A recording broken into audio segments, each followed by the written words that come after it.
డబ్బు, అనారోగ్యం, ఉద్యోగం, వ్యాపారం అప్పులతో బాధపడుతున్నారా? వెంటనే జేకేఆర్ గురువు గారికి కాల్ చేసి అపాయింట్మెంట్ తీసుకోండి. నమస్తే రమ్మగారు. నమస్తే జయ. ఏదైనా ఒక మంచి కథ చెప్పండి రమ్మగారు. నాగరికుల కథ ఒకటి చెప్తా. నాగరికులు. ఏది నాగరికత, ఏది అనాగరికత? నాగరికత అంటే కల్చర్డ్గా ఉండటం కదా. జనరల్గా కల్చర్ అంటే ఏం చేయాలి? సాధారణ అర్థం మనం పైనున్న మన ముందు తరాల నుంచి మనం నేర్చుకొని దాన్ని ఫాలో అవటం, మంచిని మంచిగా, చెడుని చెడుగా స్వీకరించడం, అలా బిహేవ్ చేయటం. ఓకే, చాలా ఉంటాయి. ఈ కల్చర్డ్గా బిహేవ్ చేయటం అంటే చక్కగా మంచి బట్టలు వేసుకోవటము, జనాలందరికీ అర్థమయ్యేలాగా, నచ్చేలాగా, ఒక పాలిష్డ్గా ఉండటాన్ని కల్చర్డ్గా ఉండటం అంటారు. అంతే. ఆ పాలిష్డ్గా ఏవేవో బూతులాడేసి పిచ్చి భాష మాట్లాడి రస్టిక్ లాంగ్వేజ్ మాట్లాడితే కల్చర్లెస్ బ్రూట్ అంటాం. నాగరికత లేదు కదా. ఏది నాగరికత అనేది ఎప్పుడూ డౌట్గానే ఉంటుంది మనకి. రస్టిక్ లాంగ్వేజ్ మాట్లాడే వాళ్ళని కల్చర్లెస్ అంటే, రస్టిక్ లాంగ్వేజే కల్చర్గా ఉన్న వాళ్ళు కొన్ని జాతులు ఉంటాయి. అవును, వాళ్ళ కల్చర్ అదే.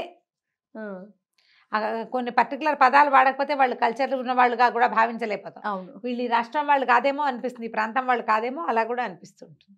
కానీ అయినా కూడా మనకు ఒక ప్రత్యేకమైన పద్ధతులు ఉంటాయి. అవును, లాంగ్వేజ్ ఎట్లా ఉన్నా, మన బట్టలు ఎట్లా ఉన్నా మనకి కొన్ని ప్రత్యేకమైన పద్ధతులు ఉంటాయి. ఈ ప్రత్యేకమైన పద్ధతుల కల్చర్లో ఇతరులని గౌరవించడం, అవసరం అయితే తప్ప చెయ్యకూడని పనులు కొన్ని ఉంటాయి కదా. ప్రపంచాన్ని ఇతరులని గౌరవించడం, వాళ్ళ ప్రాణాలు, వాళ్ళ ఆరోగ్యము, వాళ్ళ వస్తువులు, వాళ్ళవే అలా ఉండటం చాలా అవసరం. అవును. ఈ నాగరికత మీద ఒక ప్రత్యేకమైన కథ ఉంది, భలే ఇంట్రెస్టింగ్గా ఉంటుంది. తప్పకుండా. పూర్వం ఒక రాజుగారు ఉండేవారట. యాక్చువల్గా ఇది సుల్తాన్ల కథ, నేను ఆ పేర్లు గుర్తుపెట్టుకోలేక చెప్పటం లేదు. అయితే ఈ రాజుగారికి కూతురు ఉంది ఒకటి. ఈయనకి చుట్టుపక్కల రాజ్యాల మీదకి వెళ్ళిపోయి రాజ్యకాంక్ష, ఇంకా ఏదో పెద్దదిగా చేసేయాలి సామ్రాజ్యాన్ని అని కోరిక. కూతురు అత్యాశ అనేది అమ్మాయి. ఎందుకంత ఆశ? మనకి ఇంత పెద్ద రాజ్యం ఉంది, ఇది చాలు, దీన్ని సుభిక్షంగా చేయి, వీళ్ళని బాగా ఉంచాలి, నువ్వు ఎప్పుడు ప్రాణాల పైకి ఇచ్చేసి అక్కడెక్కడికో వెళ్ళి ఎవరినో ఎందుకు? అత్యాశ. అంటే ఈ రాజు అనేవాడు ఇలా చేయవలసిందేనని రాజుగారు అనేవాడు. కూతురికి నచ్చేది కాదు. అయితే పిల్లకి యుక్త వయసు వచ్చింది, పిల్ల చిన్నప్పటి నుంచి అవే భావాల్లో ఉంది. ఇప్పుడు యుద్ధం అంటే ఏమిటి? యుద్ధం ఈజ్ = మరణం. అంతే. ఎవరో ఒకళ్ళు కొంతమంది చచ్చిపోతే కానీ అవతల ఉన్న ఆస్తి వీడి సొంతం అవ్వదు కదా. పెద్ద పెద్ద యుద్ధాలు కాకపోతే చిన్న చిన్నవి, ఓ స్థలం కావాలి మనకి, వాడు మనము కొట్టుకుంటాం, వాడి తలైనా పగలాలి, మన తలైనా పగలాలి. వాడి తల పగిలితే స్థలం అవుతుంది, చివరికి ఆస్తి ఈజ్ = తల పగలటం. అంతే. అంతే కదా. ఎవరో ఒకళ్ళు మోసపోవాలి లేదా దెబ్బతినాలి. ఆ అమ్మాయికి నచ్చేది కాదు. ఇంకా అట్లా కంటిన్యూ అయ్యింది. కొంచెం 18 ఏళ్ళు అలా వచ్చాక అమ్మాయికి ఈవిడ వచ్చింది, పెళ్లి చేద్దాం అనుకున్నారు. ఆ అమ్మాయి ఏమందంటే, నేను స్వయంవరం చాటించండి, నాకు స్వయంవరమే, నేను నా అంతటి నేను వరిస్తానంది. వాళ్ళ ఇంట్లో పెద్దగా లేదు, కానీ ఆయన అపచెల్లెళ్ళకి వాళ్ళే సంబంధాలు చూశారు. కానీ ఆయన ముందు తరాల్లో ఉన్న మేనత్తలు వాళ్ళు స్వయంవరాలేట. అందుకని సరే చేద్దాం అనుకున్నాడు. అయితే ఈ అమ్మాయి ఏమందంటే, స్వయంవరం అంటే నేను ఊరికే అబ్బాయిలు అందచందాలు చూసి తీసుకోను, నేను ఒక కథ చెప్తా, కథకిలో ఒక ప్రశ్న ఇస్తా, ప్రశ్నకి సరైన సమాధానం చెప్పిన వాడినే నేను వరిస్తాను. ఓహో. ప్రతి వాళ్ళు ఈ ప్రశ్న ఇస్తుందంటే ఏం అడుగుతుందో ఏం చెప్తుందోనని చాలామంది తప్పించుకున్నారు. స్వయంవరం చాటిచ్చారు. రాజకుమారి వేసే ప్రశ్నకి సమాధానం చెప్పగలిగే రాజకుమారుడు ఎవరైనా ఉంటే ఆ అమ్మాయిని వివాహం చేసి ఆస్తి ఇస్తాము అని. ఎవరు రాల. కొంతకాలానికి పొరుగు దేశంలో ఉన్న ఒక రాజకుమారుడు, సమరసింహుడో ఏదో, ఈ అమ్మాయి లావణ్యవతి, ఆయన సమరసింహుడు వచ్చాడు. వస్తే సరే అమ్మాయి సరే కథ చెప్తాను, సభాసదులందరి మధ్యలోనే కూర్చున్నారు. అమ్మాయి కూడా కొంచెం అంతఃపుర కన్య కాబట్టి ఏదో చిన్న దీని లాంటిది వేసి ఆడ కూర్చోబెట్టారు. కూర్చోబెడితే అమ్మాయి కథ చెప్తుంది, అందరూ వింటున్నారు, రాజుగారు అందరూ వింటున్నారు. ఏం చెప్పిందంటే, పూర్వం ఒక సుల్తాన్, ఒక రాజు ఉండేవాడు. ఆయన చాలా యుద్ధాలు చేసి చాలా రాజ్యాలని కొల్లగొట్టాడు, చాలా రాజ్యాలని సొంతం చేసుకున్నాడు. ఈ క్రమంలో ఆయన కొంచెం ఆటవిక జాతులు ఉన్న రాజ్యాల వైపు వెళ్ళాడు. వాళ్ళల్లో ఒక ప్రత్యేకమైన రాజు ఒక ఆయన ఉండేవాడు. ఔగ్రిస్ లాంటిది ఏదో ఒక చిత్రమైన పేరు, ఆటవిక రాజు. అతను వీళ్ళకి లొంగల. ఇప్పుడు కొన్ని రాజ్యాలు జయించారు, చేసేసరికల్లా వాటికి దగ్గరలో ఉన్న రాజ్యాల వాళ్ళకి ఈ గోలంతా ఎందుకు లొంగేమో అని చెప్పేస్తే సరిపోతుందని అవును. వాళ్ళంతటి వాళ్ళు దిగిపోతారు. గొడవకి దిక్కండానే మీ తాలూకు గొప్పతనాన్ని మేము ఒప్పుకుంటున్నాము అని. అలా ఒప్పేసుకున్న వాళ్ళు కొంతమంది ఉన్నారు. ఇతను ఈ ఆటవిక జాతికి చెందిన రాజు మాత్రం ఒప్పుకోలేదు. ఒప్పుకోకపోతే చాలా యుద్ధం చేశారు. వాళ్ళకి ఏంటంటే చాటు నుంచి, అడవుల చాటు నుంచి విషపు బాణాలు వేయటం వాళ్ళ పంధ. ఈ రాజు ఏం చేశాడు, ఈ రాజుగారు రాజ్యకాంక్ష ఉన్న రాజు ఉన్నాడు కదా, ఈయన ఏం చేశాడు, మొదట మన కథకు అసలు చెప్పుకున్న హీరో అడవులు నరికేద్దాం, అడవి ఖాళీ చేసుకుంటూ వెళ్దాం, వాళ్ళకి దాక్కునేందుకు ప్లేస్ లేదు. ఇప్పుడు ఓ మాటు నుంచి ఒక పొల్ల వేయాలంటే వాడికి మాటు చాటు ఉండాలి కదా, దాన్ని లేకుండా చేద్దామని తాము ఉన్న దగ్గర నుంచి అడవి కొట్టుకుంటూ వచ్చేసారు. అడవి మొత్తం ఖాళీ అయిపోయింది, బంజరు బయలు వాళ్ళ ఇళ్ల దాకా వెళ్ళిపోయింది. వీళ్ళు యుద్ధం చేయాలి, అడవి నరికేయటమే వీళ్ళ పని. దాంతో ఆ బంజరులో వాళ్ళు యుద్ధం చేయలేకపోయారు. వాళ్ళకి చాటు నుంచి యుద్ధం చేసే ఆటవిక జాతి పద్ధతి అది. సింహాల్ని పుల్లుల్ని కూడా కొట్టేస్తారు వాళ్ళు. లేళ్లను వేటాడటం వాళ్ళ అలవాటు కదా. వేట ఎప్పుడు చేయగలుగుతారు? బాహుబాహవి సినిమాల్లో లాగా యుద్ధాలు చేయరు వేటల్లో. వేట అంటే ఏమిటి, దూరం చూడకుండా అవి మనల్ని చూడకుండా మాటున దాగి వేయటమే వేట. సినిమాల్లో లాగా ఎప్పుడూ జరగదు, సినిమా కోసం చేస్తారు. వీళ్ళకి చాటే లేకపోయేసరికల్లా వీళ్ళకి ఏమంటారంటే ఆ లోపల ఉండాల్సిన కాన్ఫిడెన్సే పోయింది. పాపం దొరికేశారు, బాగా ఇదైపోయారు. ఔగురిస్ కూడా పడిపోయాడు.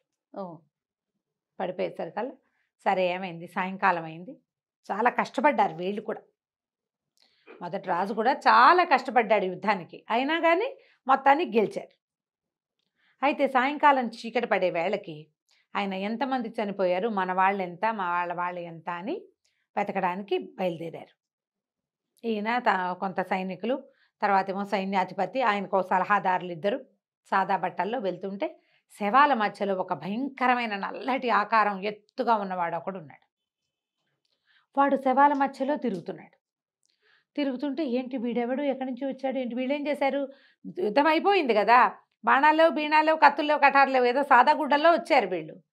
మామూలుగా యుద్ధము ఎవరినైనా ఎదుర్కోవాలంటే ఒక కత్తి డాలు ఒక కవచము కావాలి కదా. కొంచెం తెల్లబోయారు, భయపడ్డారు కూడా. అయితే సైన్యాధ్యక్షుడు ఏం చెప్పాడంటే, అట్లా కాదు ప్రభు, ఇదంతా ఆటవిక ఇది కదా, ఇక్కడ నరమాంస భక్షకులు కొంతమంది ఉన్నారు, వీడెవడో ఆ జాతికి చెందినవాడు. అంటే వీళ్ళు వస్తుంటే అతను అటు ఇటు తిరుగుతున్నాడు కానీ వీళ్ళ వైపు చూడలే.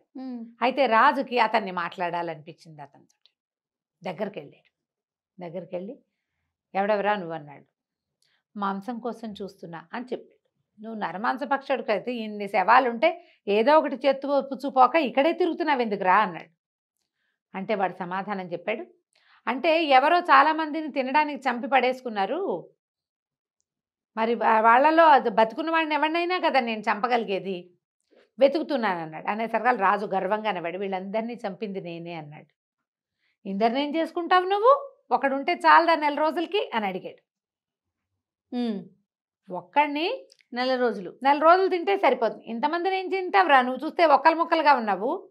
బక్కటివాడు రాజు సామాన్యంగా ఉంటాడు, వాడేమో అమ్మశక్తి ఉన్నట్టున్నాడు, వాడికి ఒక మనిషి నెల రోజులు సరిపోతాడు. అనేసరికల్లా రాజు అన్నాడు, నేను రాజ్యం పెంచుకోవడానికి చాలా ప్రయత్నం చేశానంటే పక్కపక్క నవ్వాడు నరమాంస పక్షుడు.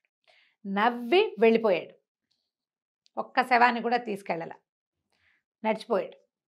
వాడు నడుస్తుంటే భూమి అదిరిపోతోంది, వీళ్ళు 10 మందికి భయం గొలిపించేంత ఉన్నాడు వాడు. ఒక్క శవాన్ని కూడా తీసుకోలే, నడిచి వెళ్ళిపోయాడు. ఈ అమ్మాయి అడిగింది రాజకుమార్తె, ఇట్లా వెళ్ళిపోయాడు ఎందుకు నవ్వాడు నరమాంస పక్షకుడు. సభలో పిన్ డ్రాప్ సైలెన్స్ అయిపోయింది. అందరికీ ఒక గుబులు, ఎలా ఒక యుద్ధ భూమి, అన్ని చచ్చిన శవాలు, వాటి మధ్య ఒక నరమాంస భక్షకుడు, ఒక రాజు వాడిని ఎదుర్కోవటం. మాట్లాడారు కదా, ఫైటింగ్ చేయలే. ఈ ప్రశ్నకి ఒక రకమైన దిగులు వచ్చేసింది, గుబుల్లా వచ్చిందనమాట. ఆ రాజకుమారుడు చెప్పాడు, ఈ అమ్మాయిని పెళ్లి చేసుకోవడానికి వచ్చినవాడు. సహజమే కదా, నరమాంస భక్షకుడైనా వాడు ఆకలిస్తే ఒక్క ప్రాణిని చంపుతాడు. రాజు యొక్క ఈ అతి ఆకలి చూసి వాడికి నవ్వొచ్చింది. కరెక్ట్. ఇంతమందిని పొట్టను పెట్టుకుని ఏం చేస్తావు, తినడానికి కూడా పనికొచ్చేది కాదు కదా ఇది. అందుకని నవ్వాడు. నరమాంస భక్షకులకి కూడా ఒక నీతి, ఒక నియమము ఉంటాయి. రాజ్యకాంక్ష ఒక ఒక సంస్కృతి ఉంటుంది వాడికి. దీనికోసం ఇది అని చంపాల్సి వస్తే ఆకలేసి ఆహారం దొరక్కపోతే మనిషినైనా చంపి తినాలి వాడు. అంతేగాని తోచక మనుషుల్ని చంపడు, ఆశకి మనుషుల్ని చంపడు. ఇదేమంటారు దీన్ని? అనాగరికులు ఎవరు ఇక్కడ? నాగరికత అంటే ఏమిటి? మంచి బట్టలు వేసుకోవటమా? మంచి బుద్ధిని కలిగి ఉండటం. ఎంత సంపాదిస్తే మనకు సరిపోతుంది? నరవంశ భక్షకుల కంటే ఎక్కువ కదా ఆస్తులు పెంచేవాళ్ళు. వాళ్ళే నయం మనకంటే. హ్యానిబల్స్ చాలా నయం. ఈ ఆస్తులు పెంచి అక్కడ ఇక్కడ ఇక్కడ అక్కడ ఎందరో చావులు, ఎందరో దుఃఖానికి కారణమయ్యేటువంటి ఆస్తుల ఎక్వైరింగు, ఇంకా సామ్రాజ్యాల్ని పెంచుకోవాలన్న ధోరణి, అదే అనాగరికత. దాంతో యువరాణికి చాలా నచ్చింది. ఈయన్ని నేను పెళ్లి చేసుకుంటానంది. యువరాణికి ఆ పక్క దేశపు రాజకుమారుడికి పెళ్లి చేశారు. ఆ తర్వాత ఇక రాణిగారి యువరాణి యొక్క తండ్రి ఏనాడు యుద్ధం పేరెత్తల. కూతురు ఆయనకి తెలియచేసేసింది, ఇది అనాగరికత. నీకు ఎవడైనా నీ మీదకి యుద్ధం వస్తే వాడి కోసం నువ్వు ఫైట్ బ్యాక్ చేయటం కోసమే నువ్వు సమాయత్తం చేసుకో. రాజ్యకాంక్షతోటి ఇంతమందిని చంపద్దు. నీ శక్తి చూపించు, చావులకి కారణం అవ్వకూడదు నువ్వు. ఎంత మంచి ఆలోచన చూడు. సూపర్. కథ కంచికి మనం ఇంటికి. చాలా బాగుంది రమ్మగారు. సూపర్. నమస్తే. నమస్తే.